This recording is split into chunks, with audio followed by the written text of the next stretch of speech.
Hi hello வணக்கம். இன்னைக்கு மதிய சாப்பாடு என்னன்னு பார்த்துடலாமா? மீன் குழம்பு. நம்ம தலைவர் மீன் குழம்பு வைக்க சொல்லித்தர சொல்லியிருக்காப்புல. அதனால் இன்னைக்கு அவர் வைக்க போகிறாப்புல சொல்லி கொடுப்பேன் எப்படின்னு. வாங்க வாங்க பஸ் வாங்க. மிளகாத்தூள் போட்டாச்சா? அடுத்து மல்லித்தூள் கொஞ்சம் போட்டுக்கணும். சரி. புளியை ஊற்றுங்க. புளியை ஊற்ற மகரிச்சு இப்படி வச்சு ஊற்றணும். இப்படி வச்சு ஊற்றுங்க. இப்படிதான் வைக்கணும். மிளகாத்தூள் மல்லித்தூள் போடணும், உப்பு போட்டுக்கணும். சரி. அதில் கொஞ்சம் புளி போட்டுக்கணும். நல்லா புளி கொஞ்சம் நிறையாவே சேர்த்துக்கணும் மீன் குழம்புக்கு. அப்போதான் டேஸ்ட்டாக இருக்கும். நல்லா சேர்த்துக்கிட்டீங்களா? நாங்கள் இன்னும் கொஞ்சம் ஊற்றி சேர்த்துக்குங்க. கலக்குங்க, ஊற்றுங்க. இதாங்க அடுத்தது அடுப்பு பற்ற வச்சு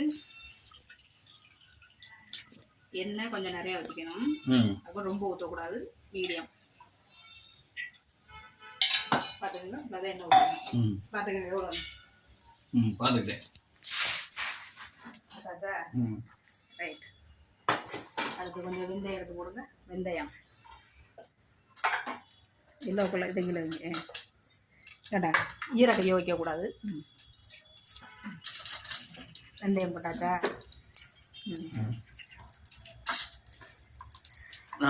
இந்தாங்க நல்லா பொரிஞ்சு ஊற்றி சின்ன வெங்காயம் பூண்டு போடுங்க.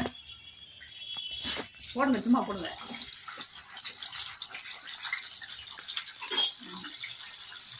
ஏன் பயப்படுங்க? சும்மா போடுங்க. போட்டாச்சா?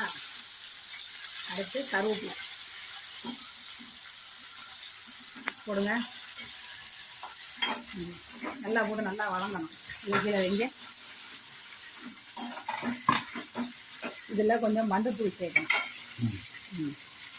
நல்லா வதக்குங்க. நல்லா ஃப்ரை ஆகணும். அப்போ தான் டேஸ்ட்டாக இருக்கும் குழம்பு. அடுத்து நல்லா இன்னும் நல்லா வதக்குனாதே குழம்பு நல்லா வாசமாக இருக்கும். வெங்காயம் வெள்ளை போடலாம். நாங்கள் அடுத்து தக்காளியை போட்டு வதக்குங்க. இல்லை தக்காளியை போட்டு வதக்குங்க. போடுங்க எல்லாத்தையும். போட்டு வதக்குங்க. நல்லா துணி வைங்க. சும்மா வதக்குங்க நல்லா. அதில் கொஞ்சம் உப்பு போட்டாலும் கொஞ்சம் சீக்கிரம் வதங்கும். அதில் உப்பு போட்டால் கொஞ்சம் சீக்கிரம் வதங்கிடும். நல்லா வதக்குங்க. துணிங்க நல்லா வதக்கிக்கிட்டு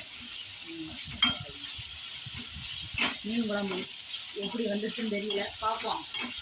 நான் ரெடி பண்ணுற மீன் குழம்பு எல்லாம் டேஸ்ட்டாக தான் இருக்கும். மட்டும் சொல்லி மட்டும் கொடுங்க அப்படின்னு. இப்போ இனிமேல் வாரம் நீங்களே வச்சுருக்கீங்க. எல்லாமே நானே பண்ணிடுவேன். மீன் குழம்பு கொஞ்சம் அதுக்கு சிக்கன் மட்டன்லாம் டக்குன்னு வச்சுருவேன்.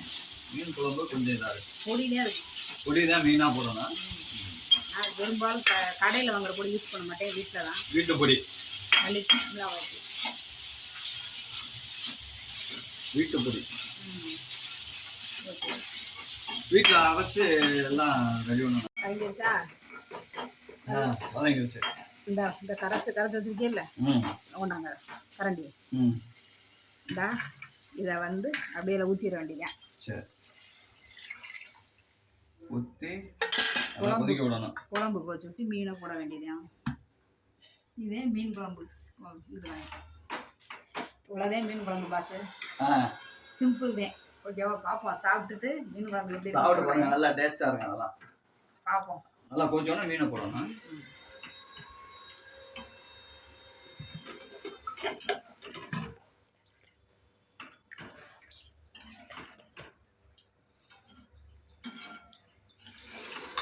ஓகே, கிண்ட வேணாம், விட்டுருங்க. போதும். குழம்பு ரெடி ஆகிட்டு எப்படி இருக்குன்னு பார்ப்போம். குழம்பு நல்லா கொதிச்சிருச்சு. இப்போ மீனை போடுங்க. எடுத்து போடுங்க. நல்லா போடுங்க. அப்படியே தனித்தனியாக அப்படி போடுங்க. ஓகே, மீன் குழம்பு ரெடி ஆயிடுச்சு. பார்ப்போம் சாப்பிட்டுட்டு எப்படி இருக்குன்னு. ஓகே பாருங்க. அவ்வளோதான் மீன் குழம்பு. அவ்வளோதான் மீன் குழம்பு.